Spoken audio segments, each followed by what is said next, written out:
Welcome to another special episode of Out of the Blank podcast. And I'm here with someone that's very, very near and dear to my heart. It's Amish Phil. Yeah, that's what I'm talking about. Nice to be back on the show. I think this is number 4, is it? Kiss all the people in the crowd. Kiss them on the lips, just like that one guy that used to kiss them on the lips when they would go ring the thing. Who is it? Bob Barker? Ugh, what a creep. You don't remember that? Bob, but we didn't have Bob Barker. Was that Family Fortunes or Wheel of Fortune? I don't know if it was Bob Barker or somebody else, but he used to kiss contestants on the lips as they would approach to the thing. He would kiss them right on the lips. And I'm like, that's a very weird, strange way to greet somebody. What a creep. But you know what episode this is? No. 900! Yeah, fantastic. Brilliant. And I got some news for you. I got some go on. Big news. I've discovered two things. One, they're kind of theories, but one is discovering the universe and the other one is Atlantis. Which one do you want to hear? Let's start with Atlantis. Okay, so the key door to Atlantis, I have now found out, is in the deepest part of your pool, and you're supposed to hold your breath until after you black out, and then you don't die, you just get thrown into Atlantis. Your swimming pool, you mean? Yes. Right, so it's in every swimming pool, is it? Yeah, I recommend going deeper than knee deep or ankle deep, because then in the obituary, you're not going to come off like a idiot. What about just like a puddle? Yeah, there's some deep puddles though. I saw a person go down and want to never come back up, so I was like, oh god. Wormholes at the bottom of swimming pools. I'm not buying it. I don't see how that works. Does the pool guy fit it when he comes and puts your pool in? Maybe he's the secret time traveler of the universe, like Chevy Chase in Hot Tub Time Machine. Oh, I've still not seen that. It's an old 80s film, isn't it? 80s film. It came out in like 2000. Oh, what am I thinking of? I'm thinking of something else. I don't know, some type of thing where they were all at a lodge and there's probably a ghastly murder. That's a word you guys use over there, right? Ghastly? Ghastly, darling. Yes, you're so ghastly. But I mean, I guess if you want to talk about the pool filter or the pool drain at the bottom, that always scares the crap out of me ever since I saw Final Destination and the guy got sucked up into the thing where his organs came out. That's a great way to start 900. Thank you, everybody, for taking the journey with me along this far. It's been a pleasure. It's a hell of a lot of podcasts, that, Robbie. Yeah, a lot of people don't like me posting that much content. It makes them look bad when they only post 20-minute episodes and they complain about posting one of those a month. I'm like, hey, work at your own pace. I'm just a lonely person that wants to talk to people. Yeah, and you're doing it sort of the JRE way, really. I presume you don't do a lot of prep before each episode. Depends. Because if I have a certain topic I want to focus on, like since YouTube flagged that one video and put it back up, I got really interested into the tech world. And I've had a couple people on talk about like working for software companies in the Philippines, talking about like, oh yeah, I create like troll accounts and I go and find people, I can be able to track them and locate them. And I'm like, it's very, very interesting because I feel like if you gave the world the opportunity to find anyone who's talking shit about them or saying some type of negative thing that you don't like, if you gave them the opportunity and the tools to be able to track that person down and find out where that person is located, I guarantee you're going to see a lot of fucking murders. You've had a troll hunter. Yeah, well, she's a good friend of mine. She's a troll hunter. I guess she more likely just goes after people that follow the band BTS and try and put up fake information about them. Does she find them usually under bridges? You don't look here. Here's the thing is, if you are going to, you want the person in like Billy Madison, where he crosses Billy's name off the fucking board with the red lipstick. Did you ever see Billy Madison? Yeah, I'm sure I have. Yeah. Macaulay Culkin, isn't it? Adam Sandler? Steve Buscemi takes a red lipstick thing and crosses Billy's name off after the list or whatever because he apologized and called him and said he was sorry for bullying him in high school. You don't want to be an enemy with that guy. You want to be friends with him because you know for a fact that if anybody ever tries to stop you from running into a presidential candidate spot, they're going to find that person and kill him. Yeah, I think I can comfortably say that I have zero enemies. I don't think I have a single enemy in the world. I know you have Papa John, but I think I've escaped enemy free. We're at a stalemate, me and Papa John. He'll come on the show eventually Okay. once he unblocks me from his Twitter. I don't really like your pizza. I can't say I love it, but you got to tell me, through all the guests that you've had, you've never had one that's like you don't keep in contact with because they're a bit loony. Oh, no, I wouldn't go that far. I'm quite sympathetic to people. I think probably a lot of people who hear some of our guests will think, "Wow, they're well off the reservation or whatever." But I'm very sympathetic to people with different views. I guess we have different versions of loony. I don't mean someone that believes that the Earth is flat. I mean someone that believes that there's only one supreme race, and you're just like, all right, that guy's not coming back on the fucking show. Oh, that's more sort of bigoted or racist or. But that's a form of looniness. Yeah, true. You're right. Yeah, I didn't think of it that way. I guess because I think I tend to research the guests a little bit. And if I had any inkling that someone had views like that, I wouldn't let them anywhere near.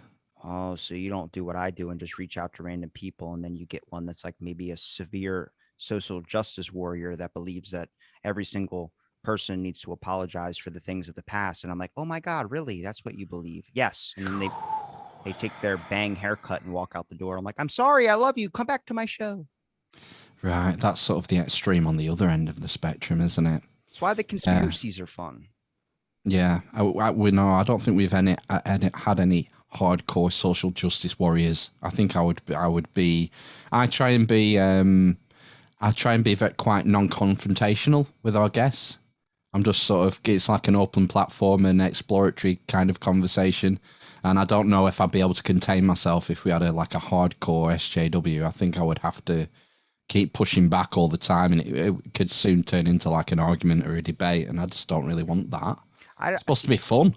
I know, but I like the intellectual like back and forths and stuff like that, but I don't think it necessarily needs to turn to an argument, but that's always how it goes. It always ends up like, this person's not fucking getting me. And then they put their hand through their hair like Kramer, and they fucking go on this long 40-minute tangent where they go, I don't even want to talk about this. And then they add another thing and they go, I don't want to talk about this. And they add another thing. And you're like, Jesus Christ, you obviously want to talk about it.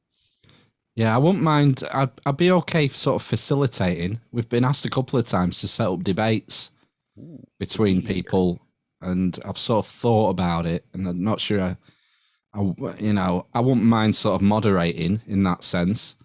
But the thing is, like, other podcasts like Tinfoil Hat have covered all that ground. They've done, flat Earth debates and debates on the occult and stuff. So I don't know what I would add to that. What's one thing throughout your show that you've wanted to explore that you haven't explored? Something that hopefully in the next couple of months we're going to do, which is like alternative theories for early Christianity. What are some alternative theories? Jesus wasn't crucified. That he went off with Thomas, went off to the east. I had a great idea about this. So they buried him in a cave, right? And then apparently they came back and the boulder had moved. I go, maybe that was like an old school oven. They were cooking him. Remember that how when you make a campfire, you pile up sticks in the form of a teepee, and then you light a match and it helps get maybe they were doing that with the brick oven. They were just sticking him in there, and they put the rock over there and they lit a match and let the thing heat up from the inside. And that's why they couldn't find him there. And they had to move the rock to get the smoke to come out. I've not heard that one. So I made it up. So hopefully you didn't. Yeah. I'd be unoriginal. Then what's this show? Unoriginalness? No. Yeah. I mean, it's quite clear in the text that he was laid in a tomb, not barbecued. So why would they include that in the Bible? What they don't talk about in the Bible is that Adam and Eve, did they have belly buttons? Yeah, good point. It's a bit like that. They're the first people. They obviously didn't have umbilical cords. Well, why is every damn representation in every cartoon child's book that's teaching me about life and God and the snake and the tree and the apple, why is it an apple? What about a peach? There's a simple explanation for that.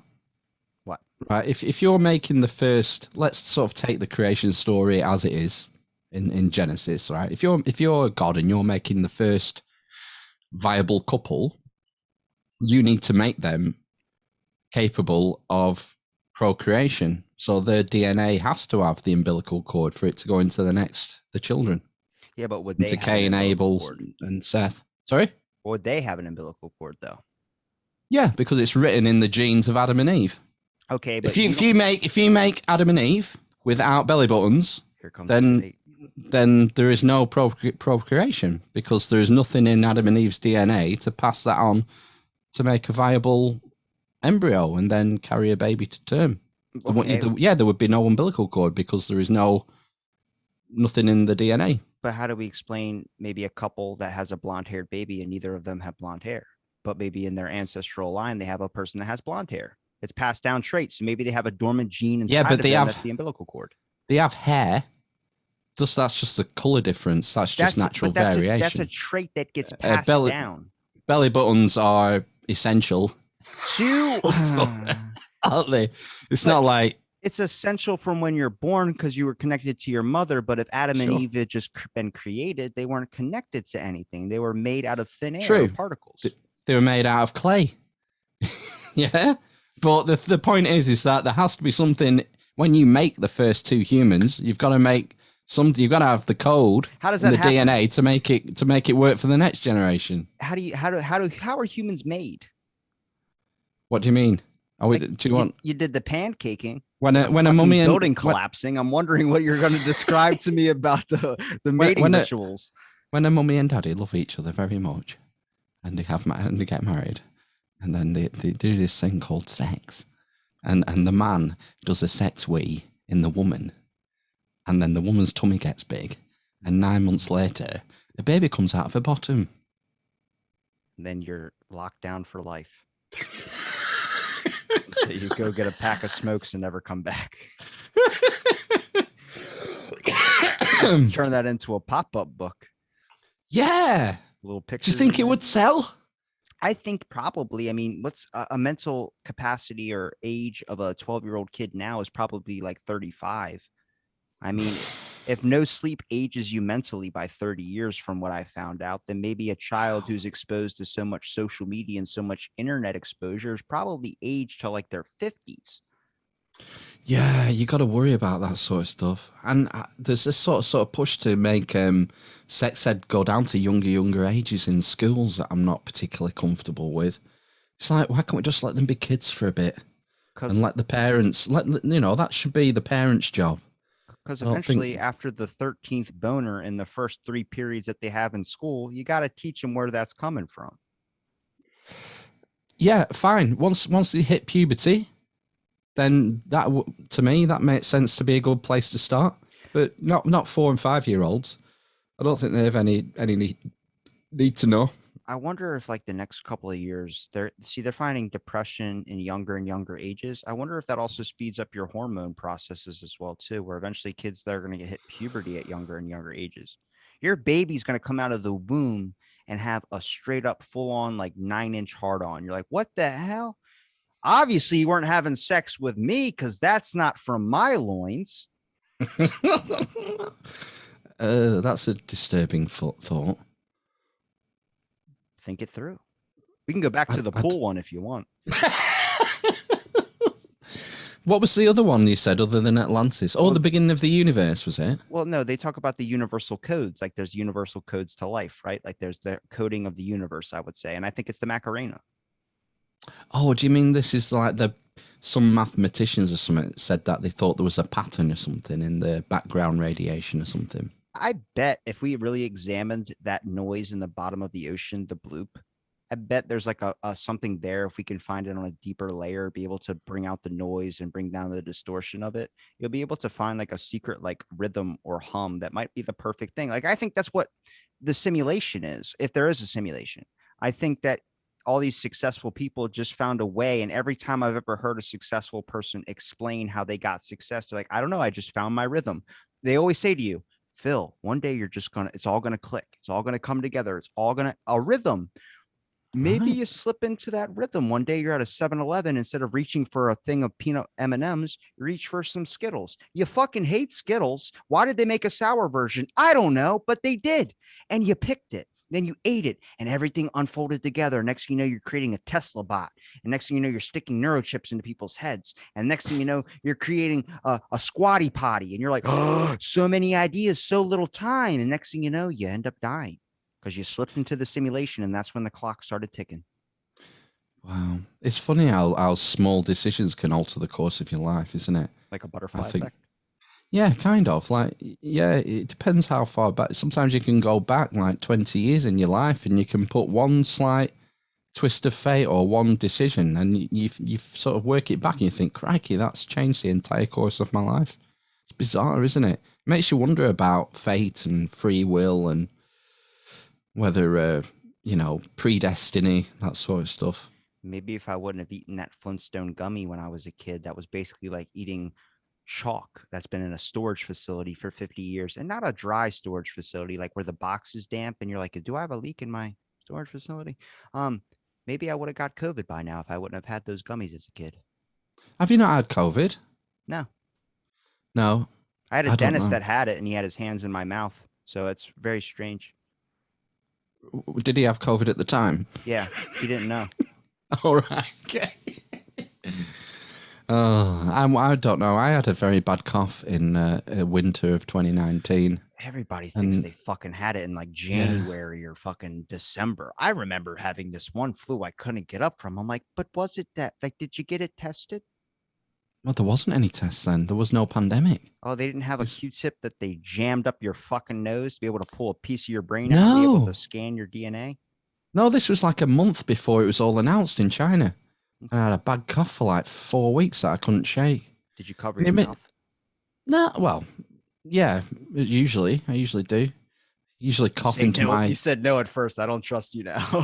Well, but if I'm on my own, I wouldn't cover my mouth. But usually I use the my crook of my elbow like that. But there's still like a Catch. giant gap that just comes out. Yeah, it's probably about as useful as wearing a mask, isn't it? We're not going to do this. I, YouTube is going to flag the shit out of it.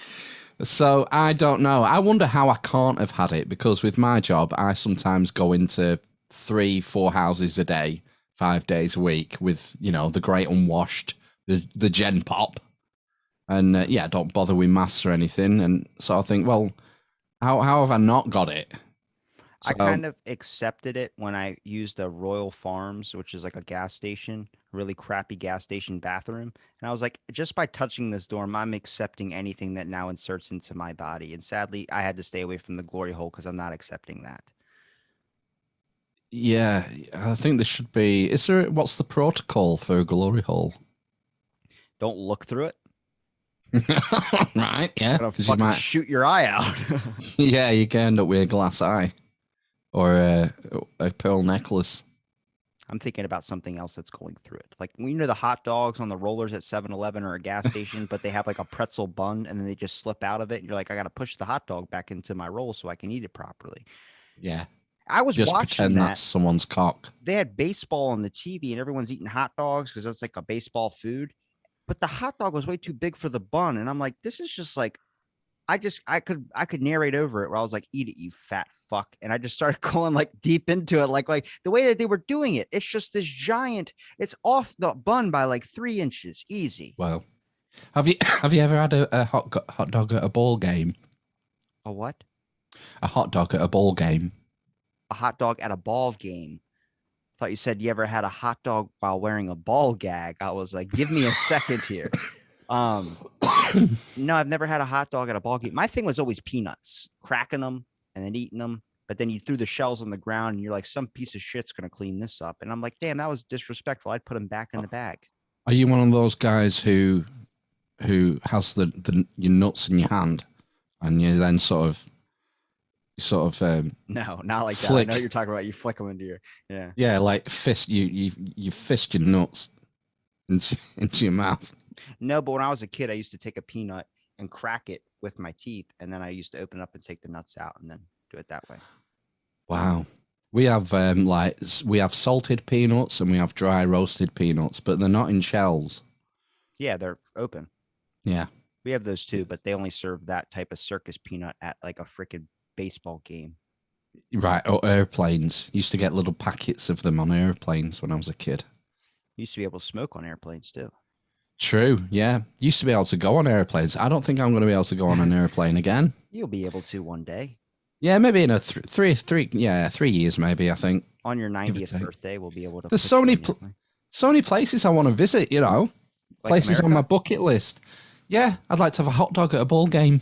If you come to the States, I will 100% take you to a ball game and I'll get you a hot dog, but I'm not eating one. Who's your nearest MLB team? Orioles. Oreos. Orioles. Orioles. Which city is that? Orioles. Baltimore. Baltimore. The thing is, it's confusing for us because of the franchise system where different cities take over different teams. It just doesn't make sense to us. Yeah, it's because confusing to me why you guys drive on the left side of the road. Yeah, but I mean, wasn't LA Dodgers once the LA Chargers or something? I don't follow baseball. No, I don't. But like the same city will have a different name. Like every 10 years, it'll swap name or something. I just go to the games to watch the madness ensue when someone gets hit with a foul ball. I watched a woman get hit with a 90-mile-an-hour fastball just straight to the fucking face. And she was 85 easy. Paramedics came. I went because there's a local game, like a local one. So we're not talking about major league, but minor leagues for sure. There's a thing called the Shorebirds. Every time I went on this, this whole month, I was like, oh, it's $1 a ticket. 100%. It's a good way to spend like a day off or something. Go like once a week. You just got to bring a can item in there because they do a canned food drive. It's how they incentivize people to be good people by doing something. You get something at a cheaper price. Good. But I showed up. There was like 5 people that one game that just got, and I was only there for 6 innings, that just got hit with a foul ball. And a woman got hit with I guess the guy hit it, and the ball just it hit the bat in such a way where it just flung off to the left as fast as possible and just click right in the fucking nose. And I mean, it was either the nose or like her chin or something, but her head went back and I was like, you could just see gushing blood just going down. And I was like, and a paramedic came, everybody's around her. And I'm like, bruh, is this like a random day that I came where there's just a massive amount of foul balls that happen? They go, no, it happens all the time. I'm like, can they make the fucking net bigger? Well, then it obstructs the game. So you're going to let people get a line drive to the fucking head, all because you don't want to obstruct your view. Well, it happened this week. One of the major league pitchers took a line drive to the face, didn't he? I don't know if you saw it. Did his sunglasses come off? I think it broke his cheekbone or in his jaw or something. It looked pretty nasty. I can't remember the name. I saw a guy on the Dodgers that got hit in the head with a baseball, but you get to see everybody in the background stand up with their hands on their head like, oh my God. But he was hit like a couple weeks ago. I don't think he was hit last week. It's not as bad as being hit by a cricket ball. Yeah, those are harder and they go faster. Yeah, there was a tragic case. Australian international national player died. Was killed. Did he get hit in the chest? I'm trying to remember now. It was Phil. Ball just fucking made a hole in his chest that just went all the way through. You could see through it. I think he got hit in the head. Phil Hughes, I want to say his name was. It's a few years ago now, but they're seriously hard cricket balls. Why don't people just golf? I don't even like watching golf, but I don't see any injury that happens unless you're like hitting a putt or something like that and you spontaneously combust. I don't know. Oh, I hit my mate with a golf ball once. Was he standing where you were hitting? He was about maybe 30 yards ahead of me, just off to one side. Well, that's your fault. Why? Because you hit him in the head. He was right in front of you.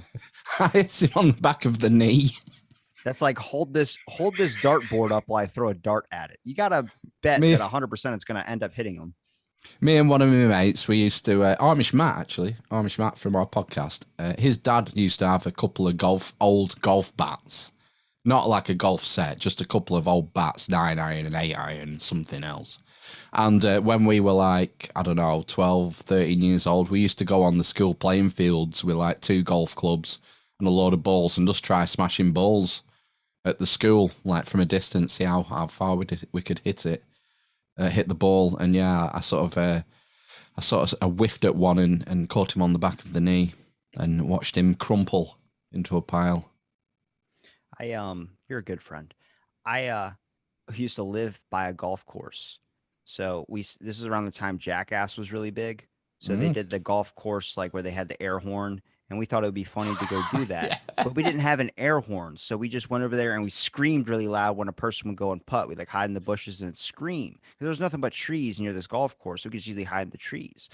And so many old people would get so pissed, where they actually called cops. And then we came back like an hour later after ran off, and we came back and there were cops waiting for us. And they're like, "You can't be, you're disordering the game." I'm like, "But is it illegal?" Like, "Well, technically they could file a complaint against you, and then it's a noise violation." And I'm like, "Well, I don't know. I mean, I was only like 13 at the time, so I didn't know the full extent of the law. But I look back on it, and I'm like, you just tried to outsmart a 13-year-old, and I'm like, I get it because I didn't know shit. But it's like when you see a lawyer get pulled over and then the lawyer's talking shit around the cop, like, "You're doing this isn't wrong, this isn't within my rights." And then you're like, "Oh my God." Sometimes it's like a round of applause. But then you get that one person that took meth earlier that day and tries to talk their way around the cop, and you're like, "This is just awful." Yeah, I'm not one of those guys who like knows all my rights or anything. I haven't got time. You don't need to know them. You got guns. You got to protect yourself with them guns. We haven't got guns. Oh, that's right. You're in the UK. No, you can have some guns. I think you can have a shotgun, like for hunting. Let's bring back brass knuckles. Yeah, anyone can have them. Probably make your own. Like back in the moonshining days when they used to have brass knuckles and knives. I'd rather have like the kickboxing gloves. You know, the wraps that you dip in like boiling oil and then screws. Do you remember that film? Jean-Claude Van Damme film.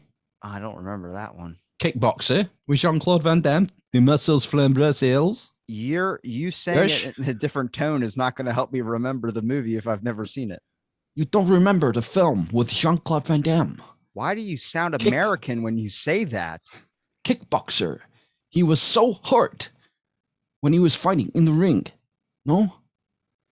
Anyways, find the main guy and like they put these wraps on. Stop. Go back to your American accent and keep it through the rest of the podcast. I feel more comfortable. That was supposed to be Jean-Claude Van Damme. Sounded like an American kid that just got kicked in the knee and needed a lollipop or he was going to cry his ass off. He has an Americanized accent. What can I say? But in the like the end scene when he's fighting the big bad guy, they put these wraps on them and then they offer them like different trays of shit that you can.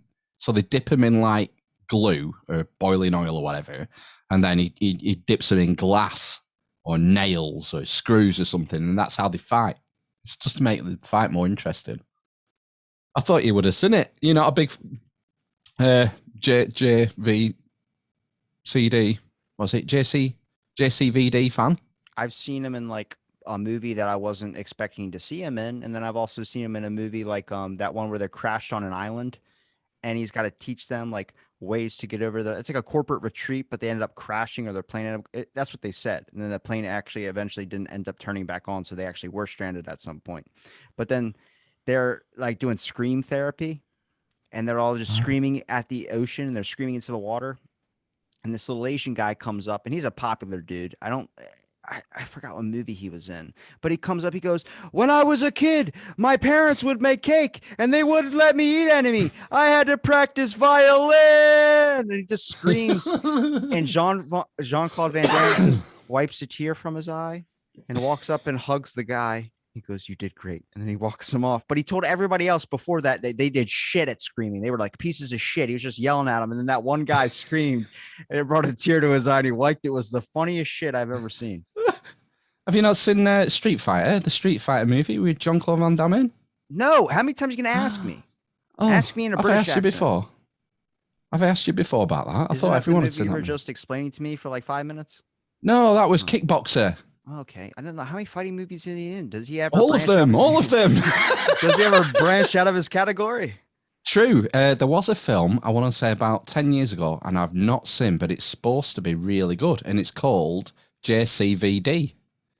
And it's like a mock documentary of him as being like a washed up actor. If you could choose to be in a film, would you prefer to be in an action film, or would you prefer to be in a film that doesn't get a lot of an action film, a comedy film, a drama film, or like a biography, like a serious documentary? I would rather be in like a historical epic, like Like, Gladiator or something. okay, it's like a Hercules type film. Sure. Okay. Yeah. What I watched Gladiator the other night just for something to do because I hadn't seen it in about 10 years. what did you And it's notice still, about the film? oh, it still holds up. It's a really good film. Never seen it. Wow. Really? Is that the guy who plays Russell Crowe. yeah, that's him. The A guy. Maxis Meridius Decimus. Why does it sound American? Father of a murdered son. Can you just Husband of a murdered wife. And I will have my vengeance in this life or the next. I did just watch the newest Mortal Kombat. Oh, right. Like last night, that's why I messaged you. I was like, I messaged you this morning because I was just thinking about it. I was like, dude, this would be perfect. Or when did we set it up? I watched it like 2 nights ago. So whenever we set up the podcast the day we were going to record, I had it like you were just in my head after like I was thinking, I was like, you know what? I'm going to podcast with Phil. I might as well watch the new Mortal Kombat. I watched the new Mortal Kombat. It's in your terms, I would say a shite movie. Yeah. But it's got its perks to some moments of the thing. Like I think Kano definitely is the main person in that movie that kind of carries the movie in a way because his accent is fucking phenomenal. He's fucking Australian, right? Yeah, he said I'm not fucking Australian. I was like, that's an Australian accent. I'm 100% positive. But he's apparently Irish. Oh, the character is Australian, no? I don't know. Because if you look at the actual Mortal Kombat character, he looks like he's Italian. All right. Oh, we don't follow the continuity errors. We just kind of go with the thing. Nod your head.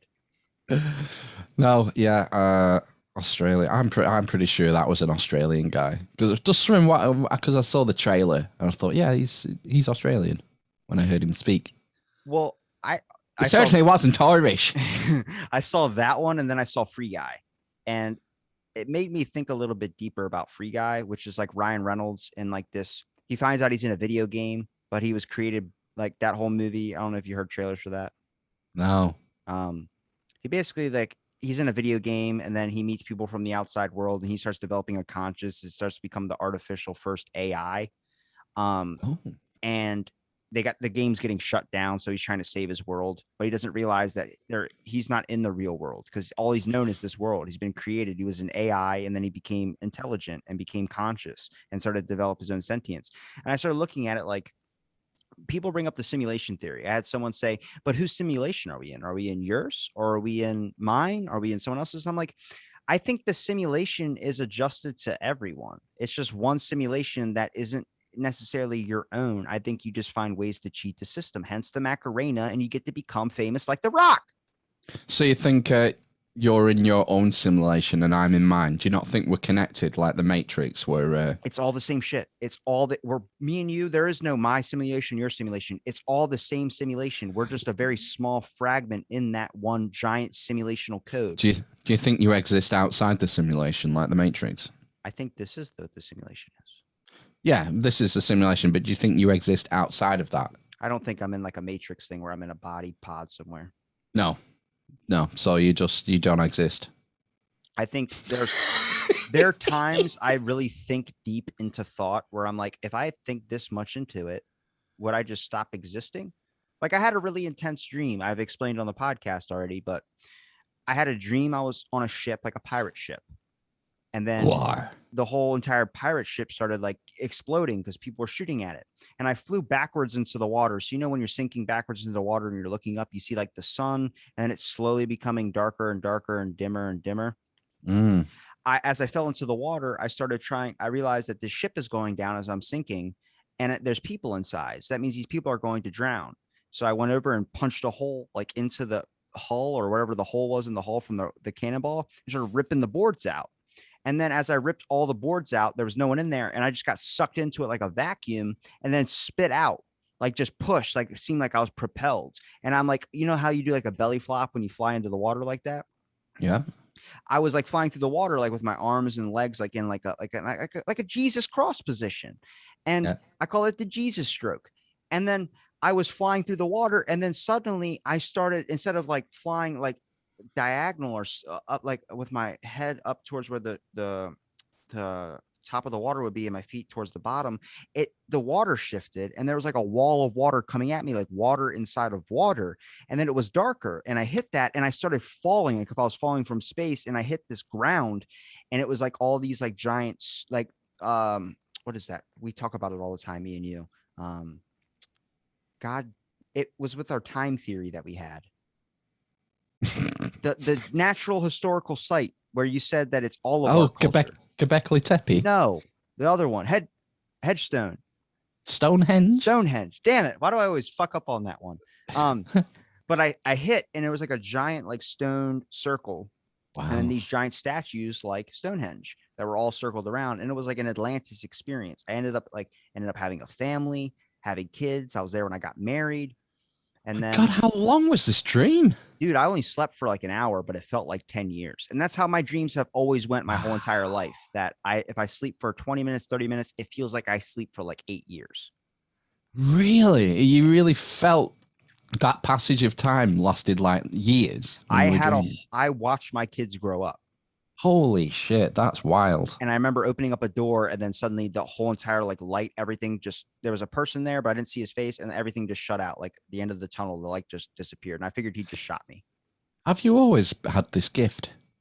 I wouldn't call it a gift. I just call it. I would. I don't know. It's deep sleep. I can hit I was talking to a sleep scientist. She's like, you might just get like an unnatural like REM cycle very quickly, which is like a rare case. And I'm like, yeah. Probably. But it sucks because then it's like I get so much hours of sleep in just a short amount of time that I feel rested, but you don't get like the full 8 hours. So I'm up in like the middle of the night and people are like, go to fucking bed. I'm like, I can't. I never remember my dreams. Very rarely. You got to write them down. You got to write them down. Write what down? I can't remember them. You mean when you first wake up? Yeah. I don't even. Maybe it's because I don't get enough sleep.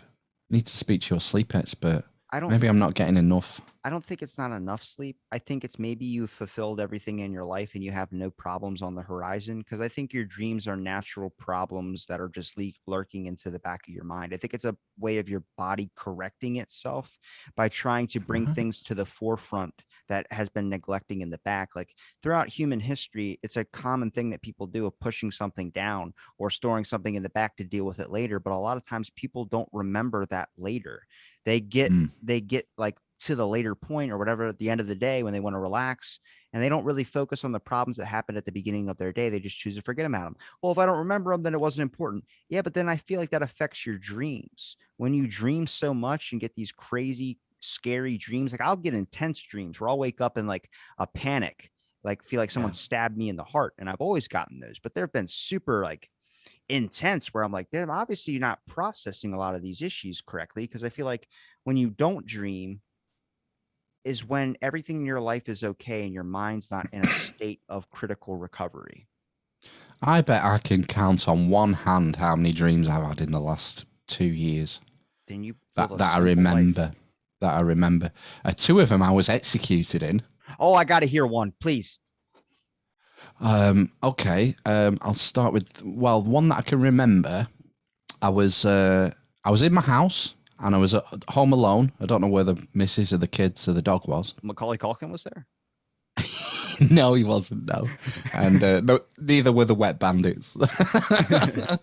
And I hear a knock at the door. And I go and open the door. And there's sort of a woman there in like a smock, like a pastel coloured neutral smock. Not like a bit like Nurse Scrubs. Mm-hmm. Like very sort of gender neutral, I guess you could say, clothing. And she sort of looked at me and said, do you want to come with me? And I looked down and she had a scalpel in her hand down by her side. Surgeon's scalpel. I thought, and I sort of, as I went to shut the door, I was stood outside. As I tried to turn round to go back in the door, she started at me with the scalpel up. So I tackled her and like smashed her hand on the ground, managed to get on top of her, smashed her hand out of the ground, scalpel flips off, and then I get on top of her, subdue her, So I'm on top of it on my driveway, and I look like to my left down our street, and I just see like a body in front of every house, and more people in pastel colour clothing. And then I just hear footsteps right behind me, and my throat slit. What the fuck? That sounds like a premonition. I move neighborhoods. Oh my god! Well, it was like I got like cult vibes, like it was like a cult. Do you know what I mean? People who were like fucking programmed. I know people that practice like lucid dreaming and stuff like that. I've never really been able to hone that in because my sleeps are so there are sometimes like if I try and get sleep, I can never stay asleep longer than 30 minutes. I always wake up and toss and turn and keep trying to force myself to go back to bed. But after like I'll do two cardio sessions where it's like 3 hours each on the elliptical. Then at that point, I'm really fucking tired when I get back. So I just want to relax. But it's like I just close my eyes and then wake up 30 minutes later and it's like nothing happened. And then I close my eyes again and wake up 30 minutes later, nothing happens. Always I set my alarm for 3 a.m. and then 3:30 because I go to work. I have to be at work at 4. So I'm always setting my alarm like crazy, like a bunch of them before. But I Yeah, I remember do that. I always wake up at 1 a.m. on the dot. I get a little coffee. I get like maybe like a Powerade or something, and I sit and like on my phone for a little bit and just mess around on my phone.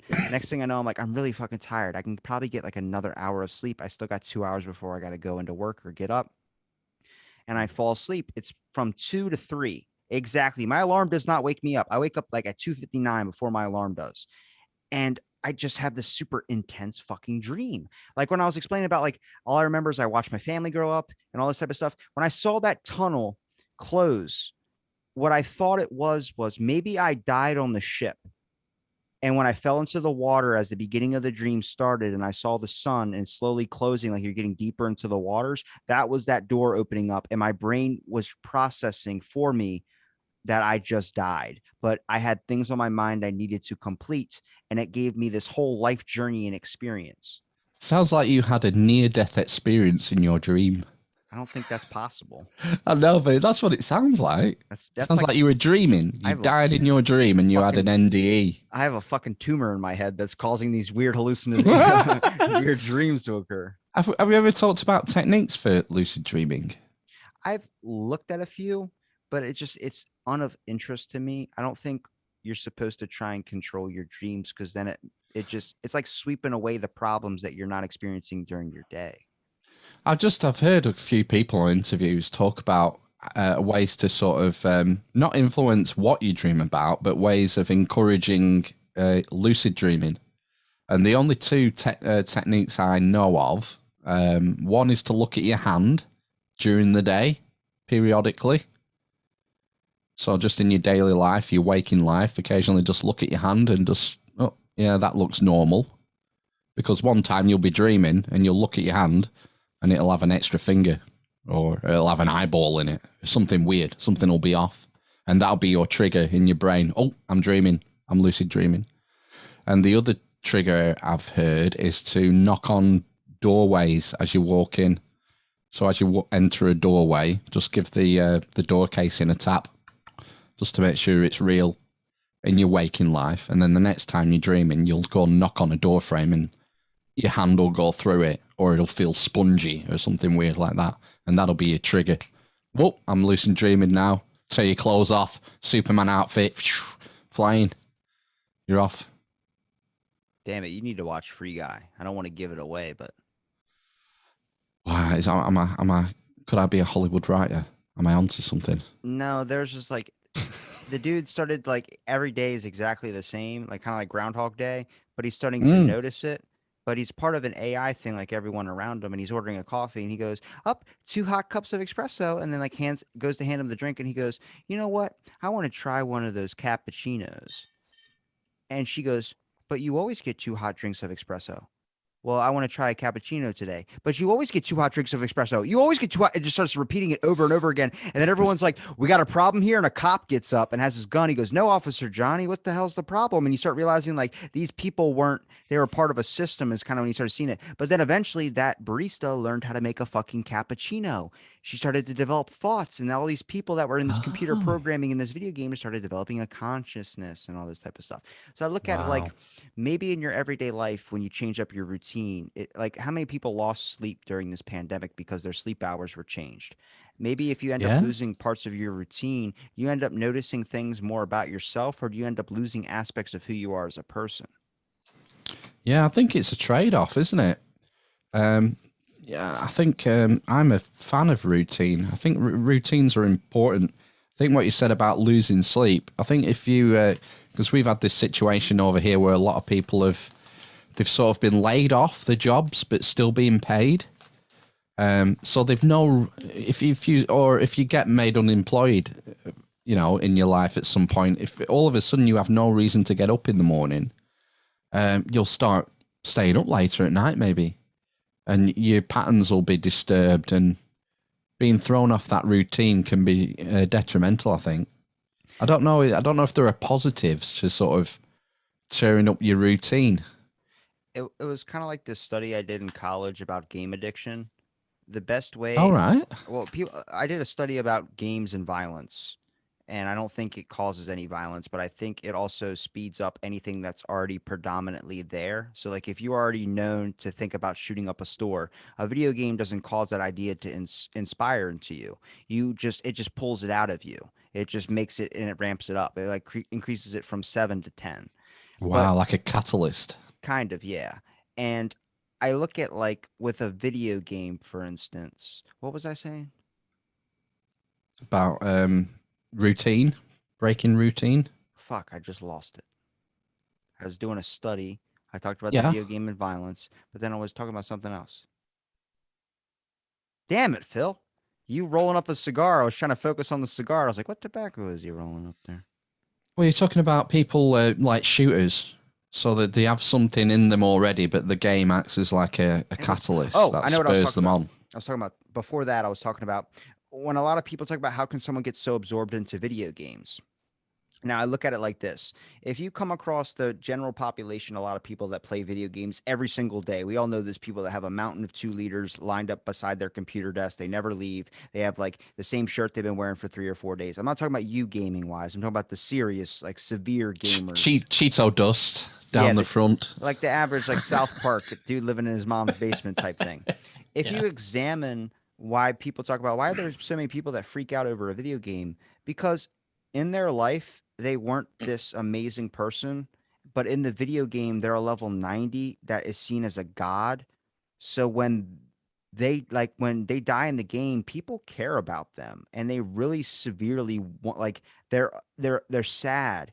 You connect with people online that you have this amazing relationship with that you don't have in real life. We see those videos of people Mm, who play Xbox for years that meet at an airport and hug each other after playing Xbox for so long and they finally meet in person.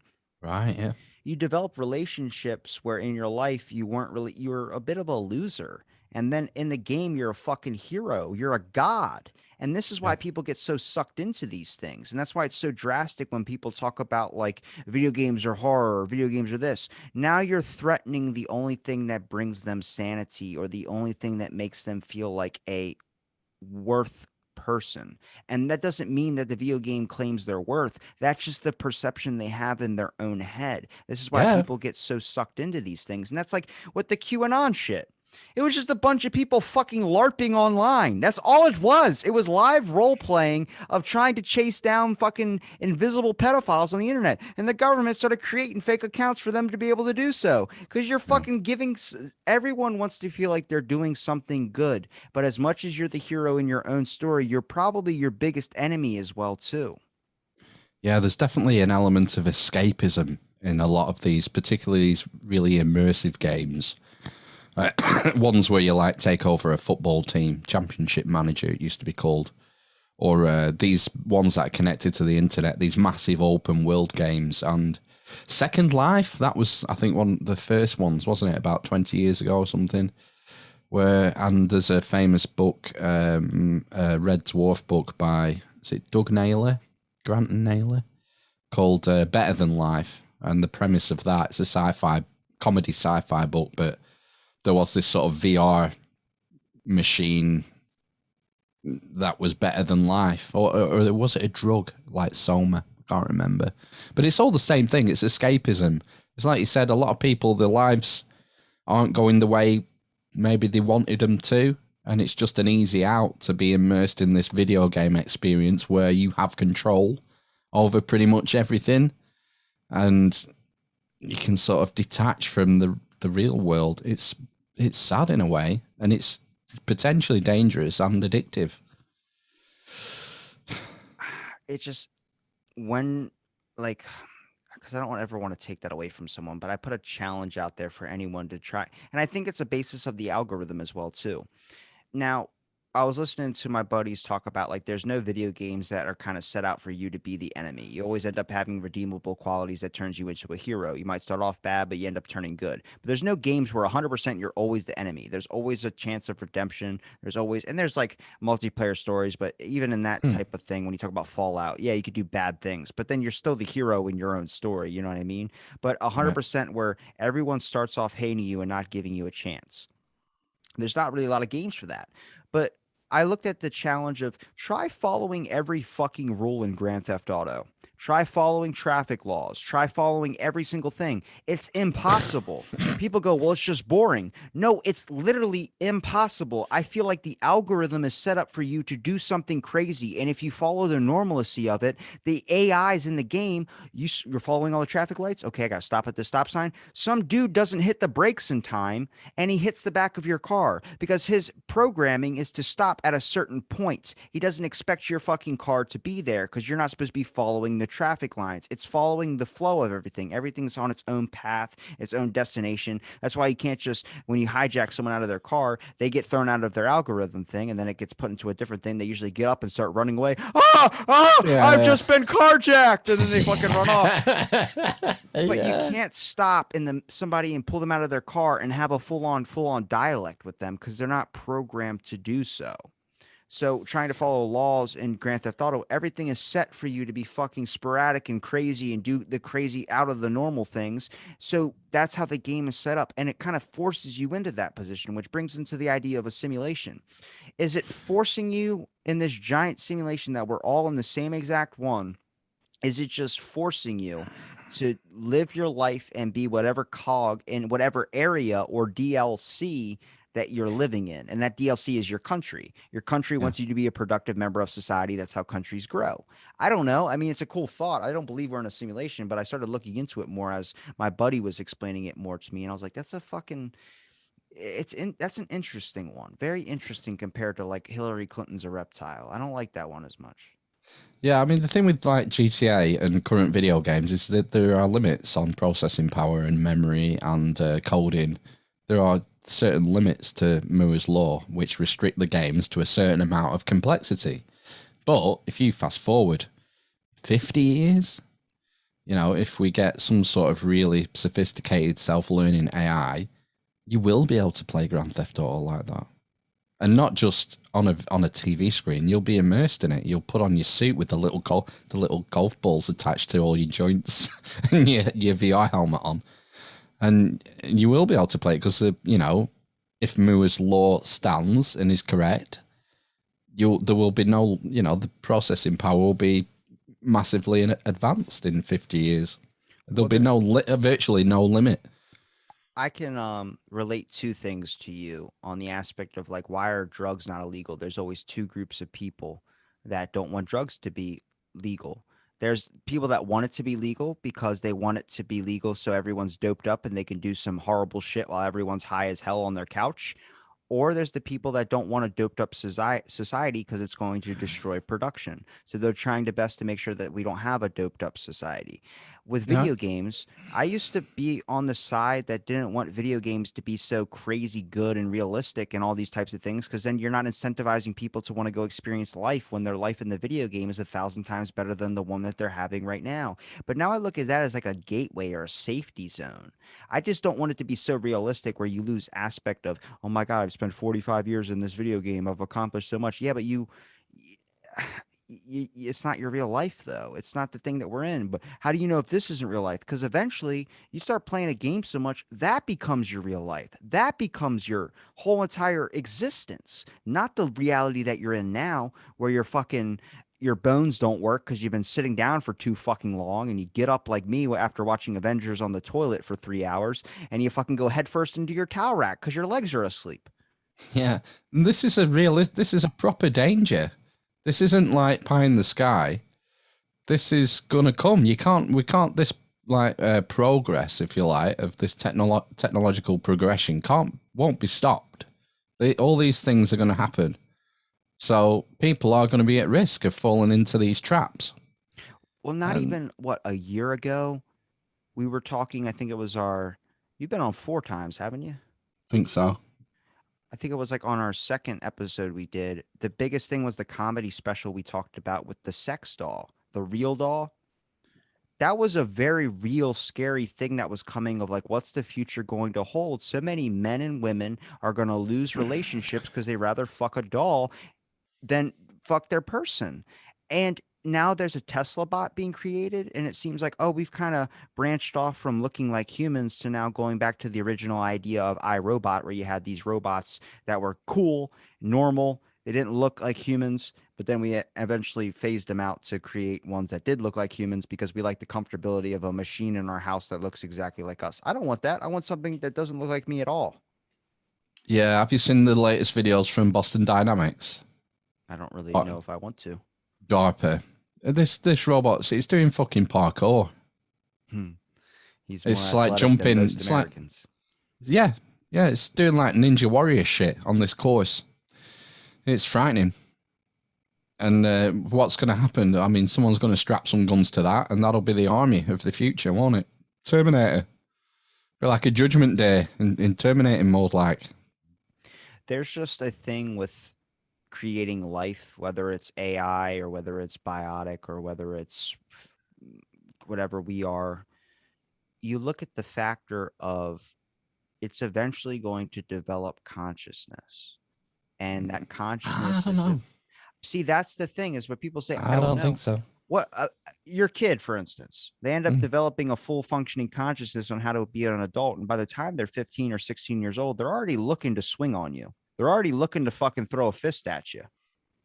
Yeah, if you raise them right, yeah. But But I mean, that's I the think thing. There's that. the brain's far more complicated. I think than we give credit. But I think that's a long way coming. that's eventually how Free Guy went. People created the system, the coding of the game, and all the AIs followed it. But then there was an anomaly that eventually created and adapted and learned and stored information rather than just resetting. And Yeah, that can happen with any life that we create. Eventually, it's going to become more like the orangutan at the zoo where the woman dropped her sunglasses. The orangutan grabbed the sunglasses and put them on his head, but they were backwards. And he kept trying to put them on his head. Then he put it upside down, did all these things. And eventually he had them on, but they were upside down. And then he's like, after like a minute, it's like a 5 minute video. He takes the sunglasses and pulls them off and then flips them the correct way. And then they're normal fucking on his head.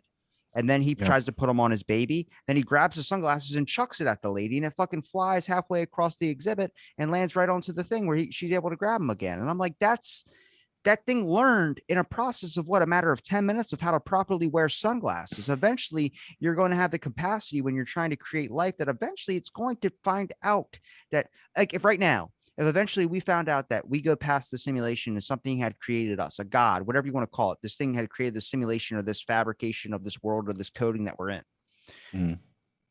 you're going to be, oh my God, we're just created by something. then eventually you're going to want to fight the thing that had created you because you don't like being the one that doesn't have the power. And that happens with anything in life. If fish slowly started getting consciousness and developing terroristic threats, you're now having an army in your aquarium that's wanting to now take control of the factor of you're not feeding them every single day. You're feeding them once every 2 days. Oh, we're getting into sort of Ray Kurzweil territory. The singularity is near and all that. And, you know, he's been saying for decades that it's going to happen in the next sort of 50 years, that we'll reach this singularity point where machines become self-learning, and then it just explodes because they start, rather than being programmed by humans, they start reprogramming and adjusting their own code, and they'll the intelligence level of the AI will just shoot up astronomically. But I'm not buying it. I don't know. I guess it's possible, but I still sort of have this sort of romantic feeling that there's something special about humans and the human brain. I guess it would lead into a factor of maybe they would look at us like a sick parent and they would have to help us because we created them and now we're destroying ourselves. So they look at a way to Oh, maybe well, improve us. you get all these weird paradoxes, like if you program an advanced AI to what's the famous example? It's like you go to your advanced self-learning AI and you say, I want to eradicate spam emails. So the AI just sets off all the nukes and wipes out all the human population. There you go. No more spam. I look at it like if they see how destructive and all the wars that the robots start just consuming, because maybe our way of teaching them a little bit more help speed up their intelligence levels, because there's probably natural intelligence like this is a phone and you hand them the phone and they're like phone, phone, phone, and then they'll start developing fully sentences once they start learning. And some guy just goes, I know a faster way to do it, just clicks on the fucking news. Next thing you know, he's seeing all the wars that are happening on CNN or something like that, and he goes, I must destroy Fox. It's like, well, now he's been programmed to destroy that.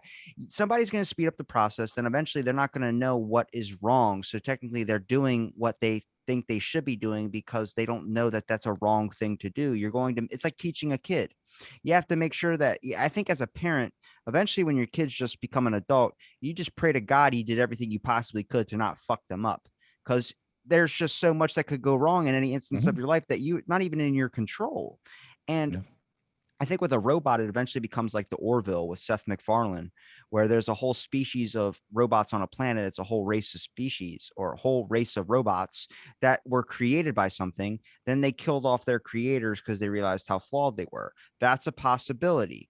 But then you look at the factor of if we create a robot and it thinks that it needs to help us so we can stay alive as long as that, when would they just go, we need to replace your heart? And then they take your fucking heart out thinking that this is going to help you and put an artificial in with it. Then eventually they take your brain and eventually you don't have anything left that is you anymore. You're dead, but your physical body, your organism is still functioning with a new AI computer chip in. You don't have any thoughts, any memories, any emotions. You're not who you were before that happened.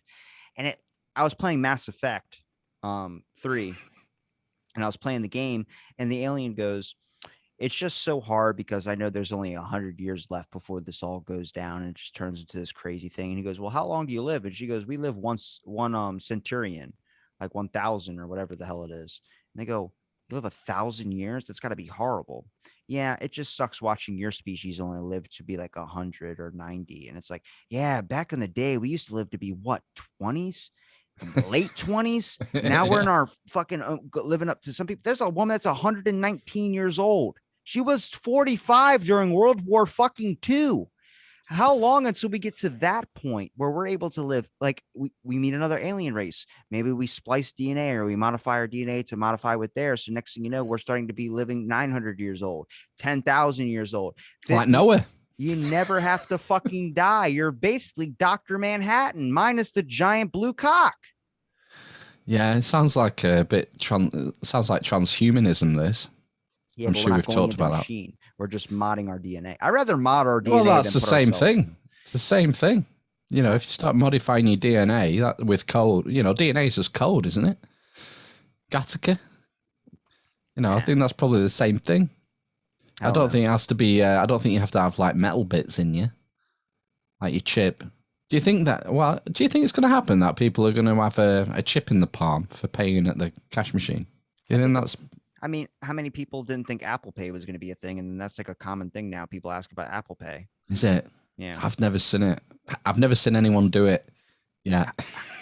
Now, when Tesla cars first came out, do you remember how many news reports were specifically targeting electric autopilot vehicles for car crashes? Mm. During the news down here, there was constant news articles about car crashes and Tesla and all these types of things about how horrible it is and don't get it. And that was a big hesitation for a lot of people. How do I know if the autopilot is not just going to drive me into a fucking truck? Yeah. Now you go to a gas station. I used to see one electric car thing. Now there's a whole fleet of them. There's a whole thing that you can charge up now. And that only happened in like 3, 4 years that changed. Now, recently, I saw another Tesla crash thing that happened like 2.5 months ago, where they now found out it was ruled by autopilot. It crashed because of autopilot and killed the driver and a passenger in another vehicle. So you start to look at like, as much as it seems crazy that that might not ever happen, it might happen. We don't know what the prediction of the next year is going to hold. Now there used to be an old thing on Shark Tank around, I think it was 2015. A dude had a device that you hooked to your ear. It was like a headset, like a gaming headset that only goes on one ear hole, but it had a giant needle in it and it goes into your fucking head. And it was supposed to do some type of thing, but the Shark Tank guy shut it down and goes, now, how do you get that attached, sticking a giant fucking needle in your head? Like, why do you have to charge the thing? Do you have to stick your head up to a fucking wall? And the guy goes, no, you do a little surgery and they remove it. And so every single time to get this device into your head to do whatever, you have to have a surgery to put it in and then a surgery to take it out.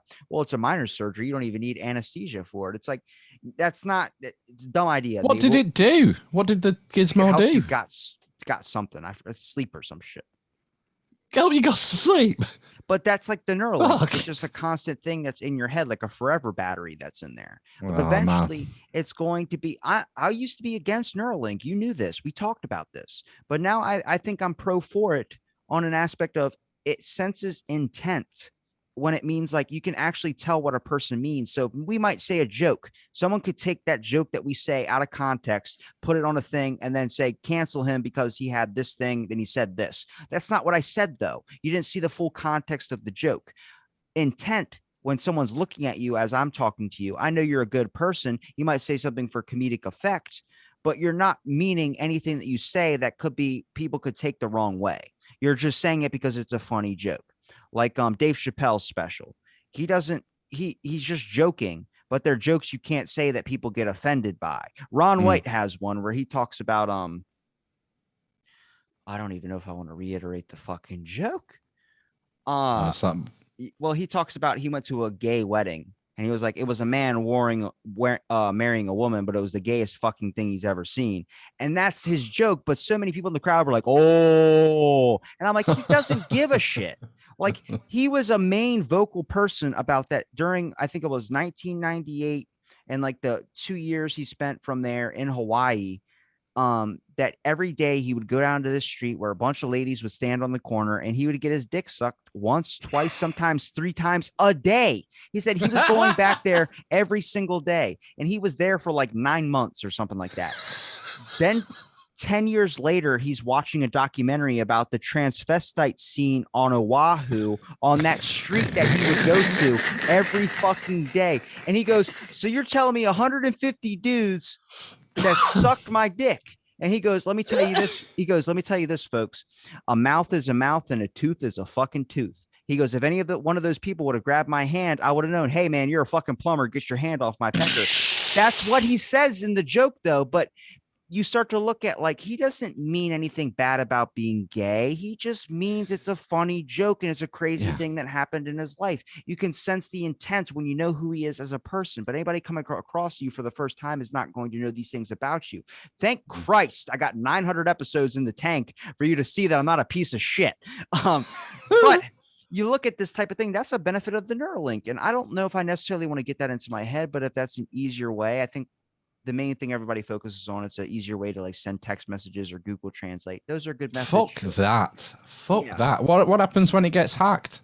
But I think with the Neuralink, it's just a thing that as people, we should already have this developed skill, this natural trait of being able to have empathy for others, or being able to have, like, we all have empathy when we see something tragic on the news.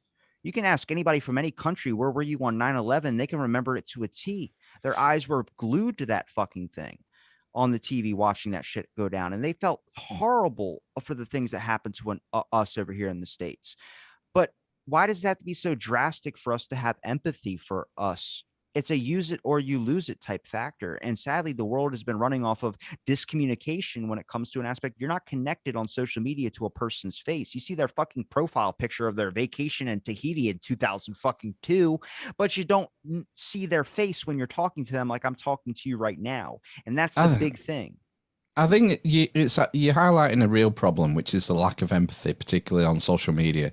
It's just that I don't think the solution is getting a fucking implant in your brain. Just like, don't be a douchebag on social media. I agree, but it sucks. I'm in this point right now where I don't think you can sense intent in people. Even like, it's not about being a douchebag on TV or not TV, on Twitter or social media, because how many people could take a clip from your episode that might be taken out of context and use it against you? Yeah. They're not being a douchebag because in their head, they're the fucking hero. They're highlighting something that they've convinced themselves is wrong. And it's not I don't true. care though. I don't care. Until they come to your door with a fucking scalpel and slice your goddamn throat in the middle of the street. I was watching. Have you heard of findoms? The hell's like feminist like dominatrixes? Financial domination. Oh, taking all the money out of your fucking bank account. I was watching this program on Channel 5 last night. There's like 5 terrestrial channels in the UK: BBC One, BBC Two, ITV, we don't Channel talk 4. About the BBC here. No, and Channel 5. And Channel 5 is like the trashiest channel of the 5 main terrestrial channels. And it was on late at night. And this girl was a trans dominatrix.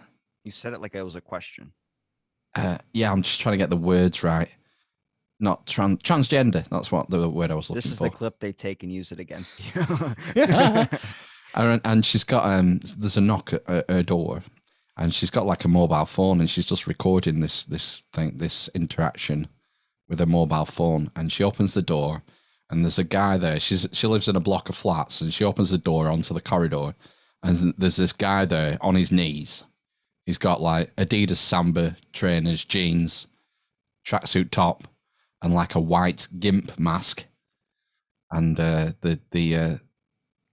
transgender findom says, Oh, you're here, aren't you, you piece of shit? Have you got something for me? And the guy lays out a load of notes. I counted about 250, 300 quid. So about $450. And he lays it all out there in the doorway. And she goes, all right, I suppose you want to kick in the balls for that, don't you? And he goes, yeah, yes, please. And she goes, say it like you mean it. Kick me in the balls, please. And she kicks him in the balls and goes, right, fuck off, get out of my sight. And he Why goes am on I working on a fucking gym when I could be making this type of money? What happened in that person's life to get? And them he just to goes point? On his hands and knees down the corridor with sore balls.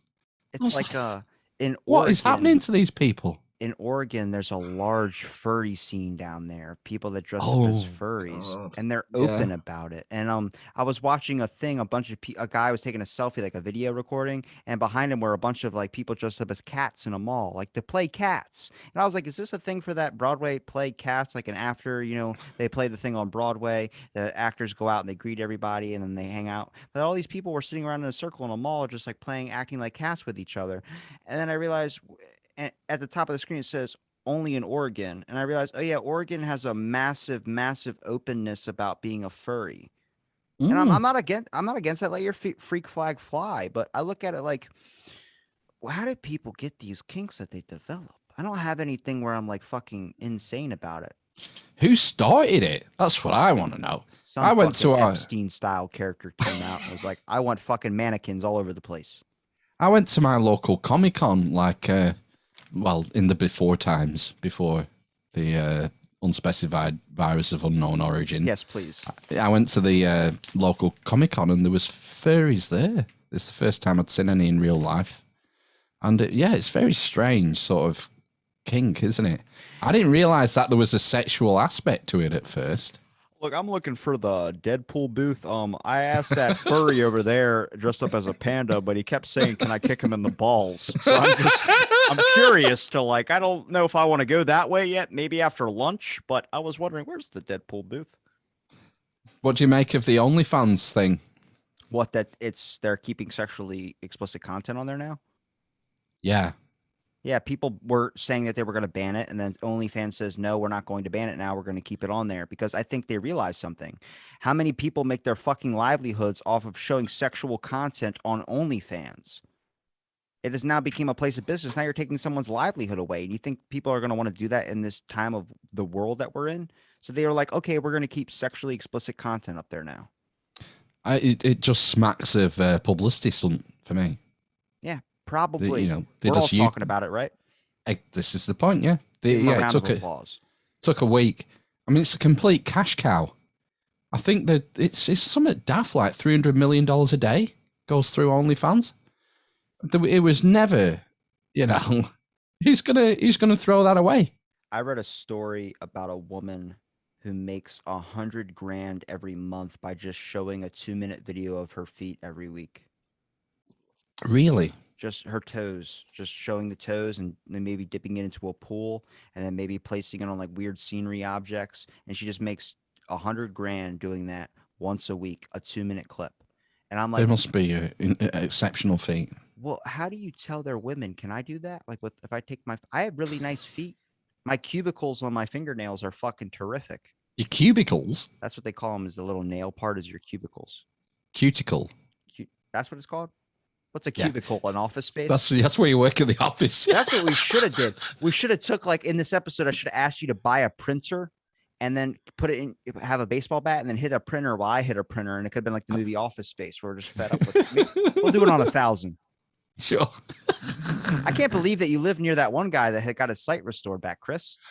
Sure, yeah. Yeah, was he, is he Liverpool? Or St. Helens? I think it's Leeds or something like that.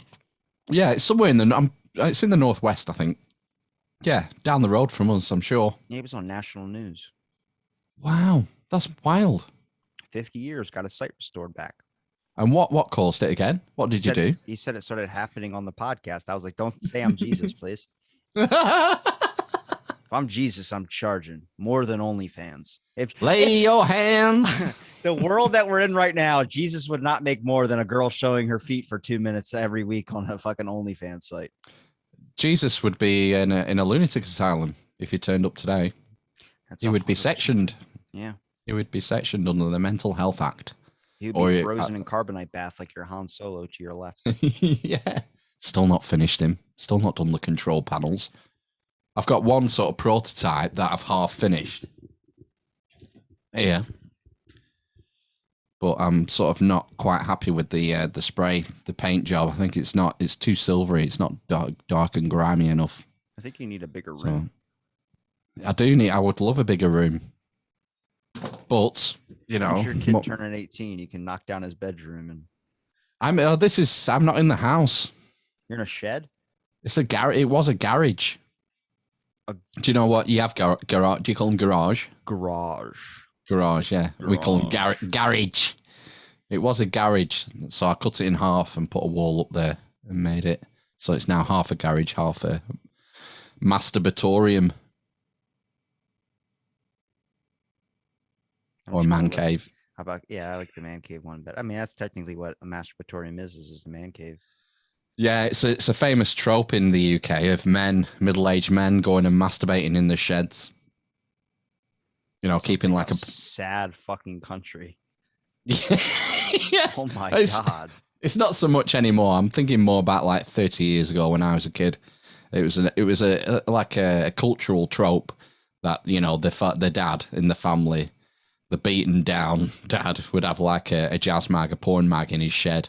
And every now and again, just to get away from his family, go in the shed and throw one over the knuckle. I didn't understand that until I was probably like when I was graduating high school. Is like I remember so many times as a kid I'd be playing out in the lawn, and I was like, it's always such an excitement when my dad would pull in the driveway, and then I realized like I'd be like, "Oh, Dad's here." I'd run in the house and I'd be like waiting for him to come in, and then it's been like 30 minutes. And I'm like, "Is he? Did he come in? Did I miss him?" And then you realize he's just sitting in his car, like, "Fuck." I gotta go inside. I gotta just one more minute, one more minute. And he's like getting ready to turn his car off, and he's listening to the ending of like some late NPR radio show where it's like, and then there was this that happened here, and then we're going to go over there. And then if you're sitting in your car just waiting to go inside the house, but you're too afraid because you realize you're never going to get silence after a long day of work, just Yeah. remember you have a revolver in the back seat. And then it's like, Oh my God. turn off the car, walk in, and then I guess I mean, I look at a lot of those moments I've had in my life when I was a kid, and I really do savor a lot of those things because when you look at like how other people like in my family view those moments, like that's a horrible time. I'm like, man, I guess it was just because I was ignorant or you sheltered the problems so much, but it was actually one of the greatest times of my life. Things are a lot simpler in childhood, aren't they? In a lot of ways. It's you've no sort of responsibilities, stress, financial worries. Usually, if if you're lucky, if a pretty stable upbringing. Obviously, it's a spectrum. Some kids do have that sort of worries. Some kids go to school hungry, like we were talking before about before you started recording about the free school meals thing. Yeah, what is that school? I want to say that again on this episode because I want a bunch of people to fucking. I can't remember what state you said it was in now. Was it? Oh, was it Ohio? No, it was started with a W. Washington. No, I knew you weren't going to get this because it sounds like Wyoming. It's Waukesha School District Board in Wisconsin has voted to opt out of a federally funded program providing students free lunch regardless of family income. That's fucking crazy. Does it not give a rationale? Is there not an explanation why they would do that? You would think that there would be they would have to give some sort of justification for making a decision like that, wouldn't you? Otherwise, it seems a little cold-hearted. Let's read the article. Okay. Give me a round of applause to fill in the silence. Okay.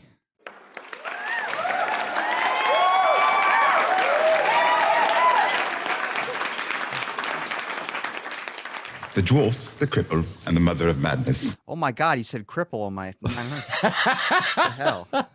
It's a Washington Post one. It's going to make me try and subscribe to it. Oh, WAPO. It says the person who made this decision should be fired. Keeping food from even one hungry kid is sadistic. A great cancer within the American body politic is the belief that poverty is some kind of moral failing and support given to the people is somehow wasteful or indulgent. Why live in a society if you reject the concept of common good? I don't know what they're referencing is, though. I mean, the only thing that it says is that it said regardless of need, that it would give free meals regardless of need. To opt out. Yeah. So saying that you're not going to. No, but it seems like the policy is that all kids would have access to this, whether they needed it or not. You know, I sort of think that things like this should be means tested. And that, people who deserve it should get it. Or people who have a need for it should get it.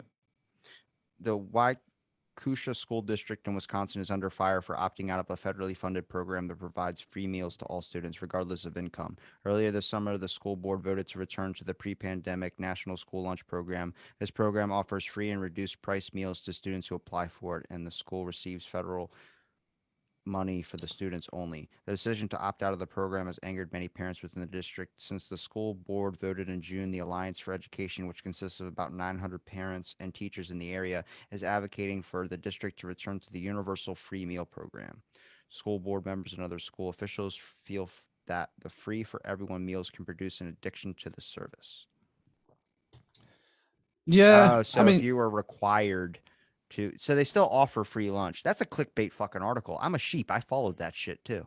I fucking assumed the worst. I assumed that they were trash, filth, scum of the earth for not giving kids free lunches anymore. But no, it's just everyone gets a free lunch if they need it. But now you have to, because I had a program as a kid that I got free lunch. Oh, not if you need it. It's regardless of need. That's the point. So if you're a millionaire You can send your kids to school and claim free. I was a fucking sheep. I read the fucking article headline and I got triggered. I'm triggered.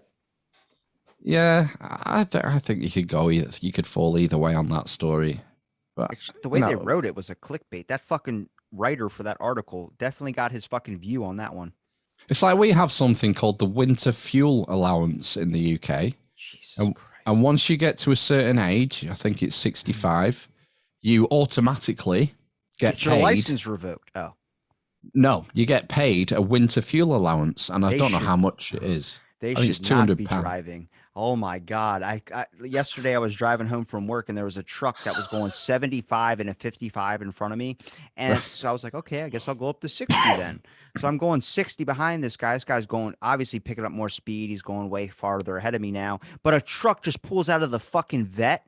And I mean, not even looking. And this dude had a and like rip into the other lane without looking. There was a car right there too. I almost saw a full-on car accident. I had to slam on my brakes.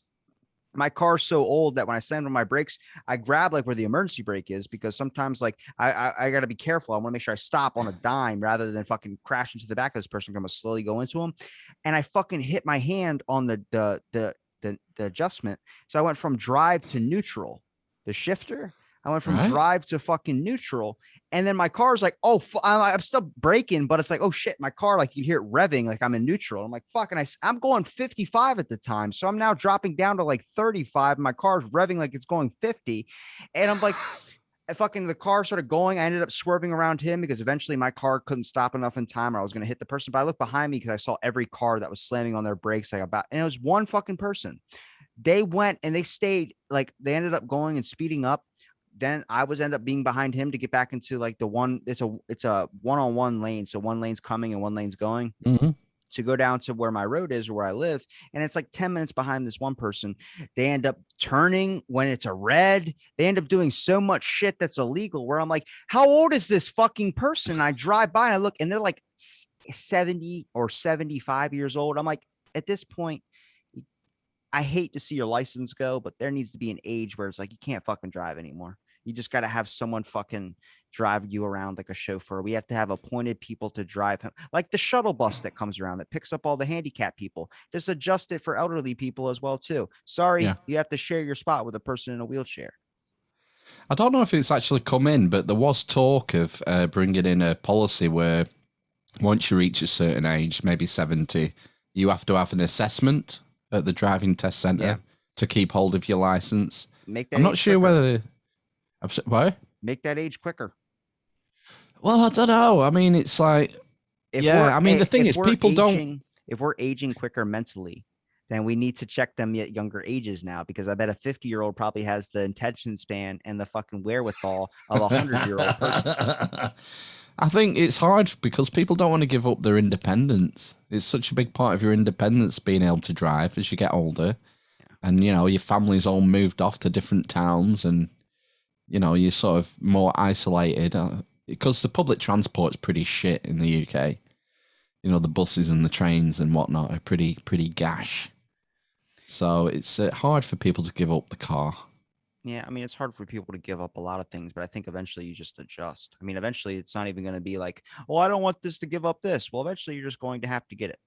Like someone mentioned to me, like the vaccine, for instance, in the Constitution, it says if there is a statewide health thing, then you are mandated to get a vaccine in an emergency crisis. So there's no refusal of it. So it's just eventually when that time comes.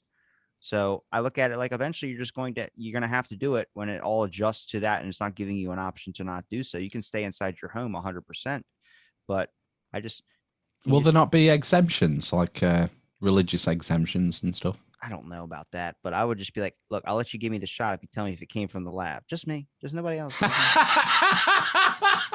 the arm out as they're going in.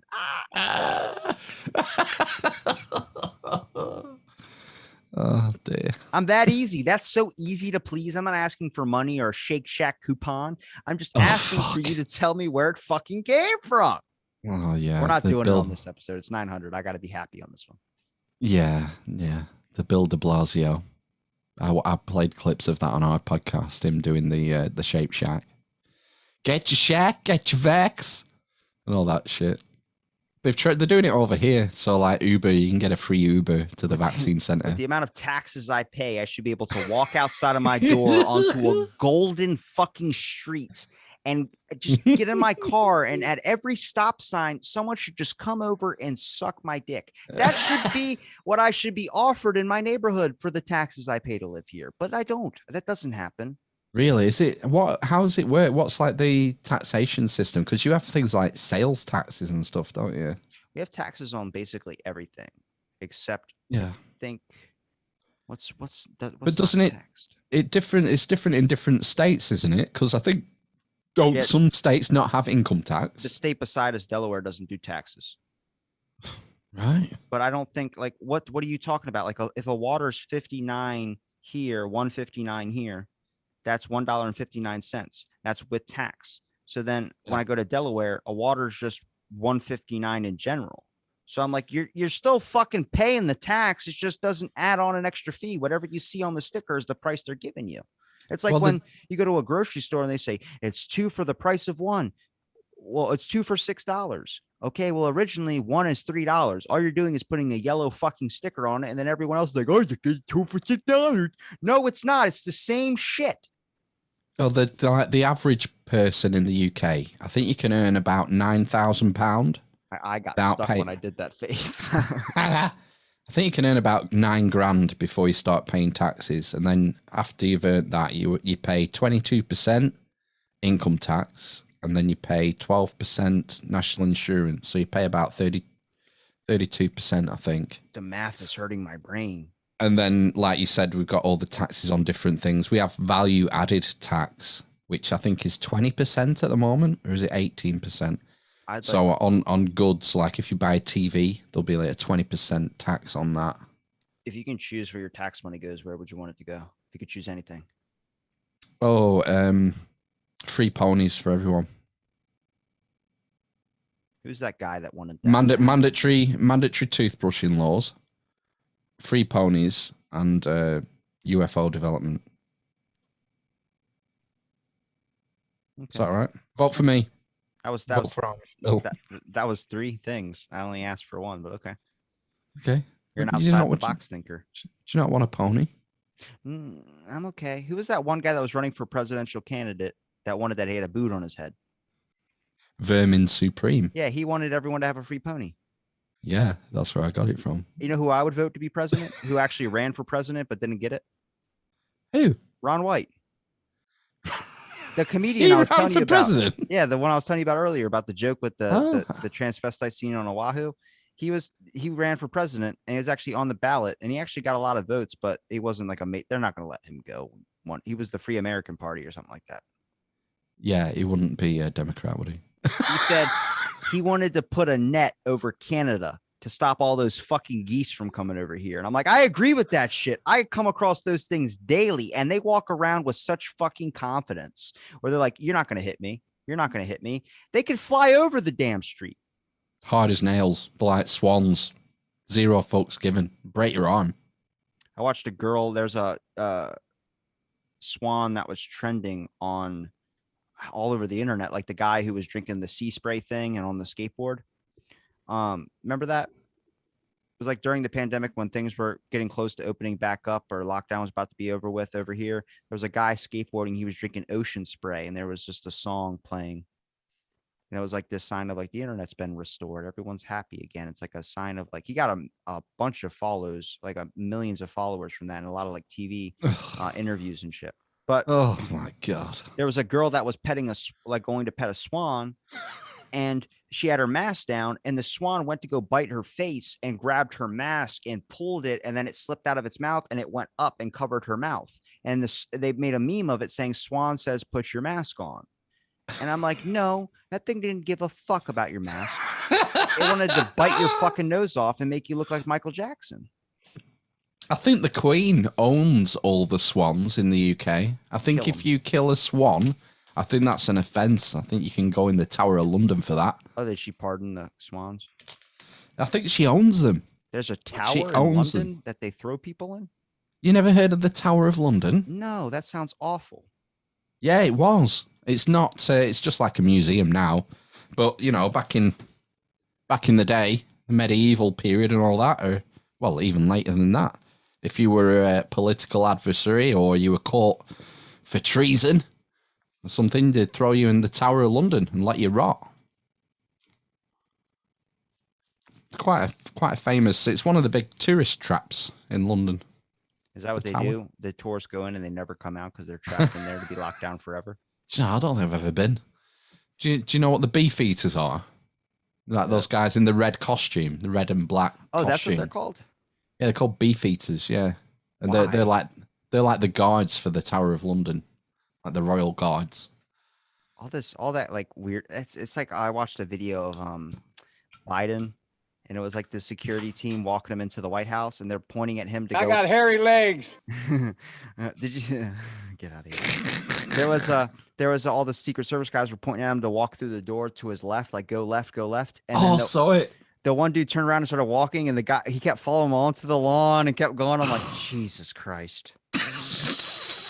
He just doesn't. He just has no idea, does he? He has no idea what's going I'll on. lead an effective strategy to mobilize true international effort to pressure. Yeah, I know. It's like it's just you can't make any sense. If it holds near and dear to you that you like to be able to, anyway. I'm I love him. He's great. He gave up. Yeah, You gotta give the recent soundbite of what just happened now recently when we're recording this. Why? What's happened? Look at the recent trash hashtag trending. It's instructed. If you click of that, it's a clip of Biden during his speech where he talks about the Kabul airport situation. And he goes, I've been instructed to call upon MSNBC, and then names the person. And it's like, wait a minute. Did they talk to her and line up softball questions for him? Like he's instructed to call. It's like Psaki. Psaki only calls on the same fucking dumb fuck every single time. Did you hear us say pandemic this week? I don't even want to do it on the 900, man. Maybe another.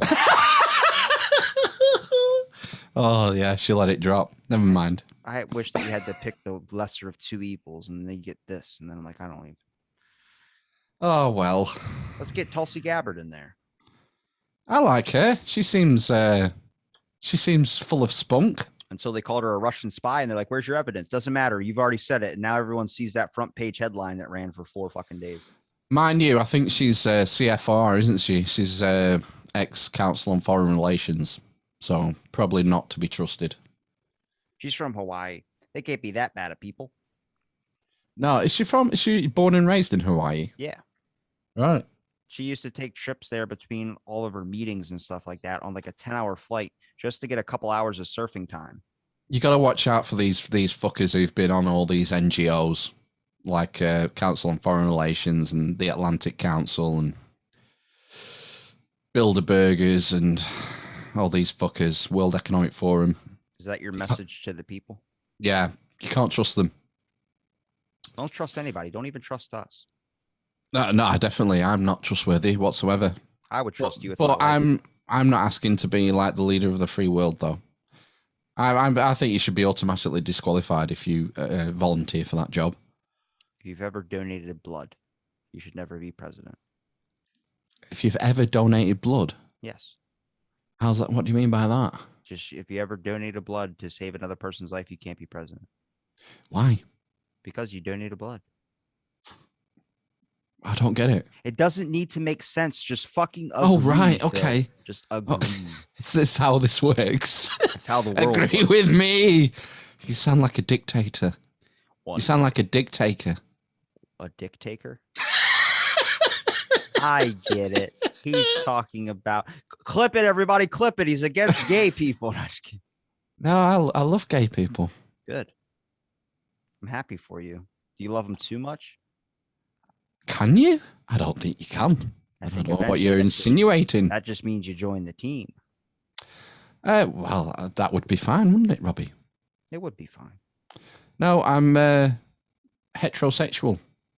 You can't Never say had an that's- inkling. Have you ever had an inkling? Heterosexual doesn't exist. You have to say you're cisgender. No, I'm not playing that game. No. No? No, I'm not going down that road. Whatever you feel inside. Yeah, that's fine. That's fine. I've no been non-judgmental. Live and let live. I like that. That's the very much. idea, isn't it? What sound bites do you have to play and wrap up the show? Because we're heading towards the 2 hours. What would you like? Anything in particular? What do you have available as options? Grab his dick and twist it! Oh my. Why? No, I'm not ending on that. And give me something to end on. I'm gonna let you pick. I'll let you pick one of 3 options. How dare you? No? I don't know. There's that many. Do you not have an ending thing to your... I can't have children with a whore. I mean, it's good life advice. Gary V quotes for sure, but definitely not something to wrap the show up on. Oh, well, what do you mean something sort of happy? If the something show, optimistic? just something that has an ending to it, not questions like, let me grab his dick and twist it. What is that? That's a question scenario that you're logging somebody into. Right, I've got it. This is such a crock of shit. That's a good one. I would end it on that one. It is a crock of shit. Okay, I've got no. This is a better one for you, specifically for you on episode 900, Robbie. How about this for a finisher? Literally, the best mate. I like that one. There's a tongue lick in there. I heard of like he licked his lip. Yeah. I know you soundbodied yourself from one of the episodes we recorded. Did I? Yeah, you soundbodied something. Probably. I'm a blind man. No, I think it was your Nordic impression. Because I heard you say it again, and I was like, that is exactly from our episode. Come here, Goose, you big stud. That's definitely not it. I don't think you ever called me Goose. Come on, man. I don't know. I don't know what you're referring to. Okay. Well, is there any message you want to say? It's a 900 episode. It's a one-in-a-lifetime event. Yeah, well, congratulations. Here's to 900 more.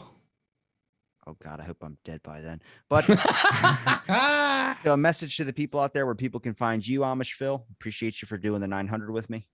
Just go to the AmishInquisition.com. Everything's there. If you've got room in your ear holes for another podcast, check it out. Toss a coin. Yeah, toss a coin to your Witcher while you're there as well.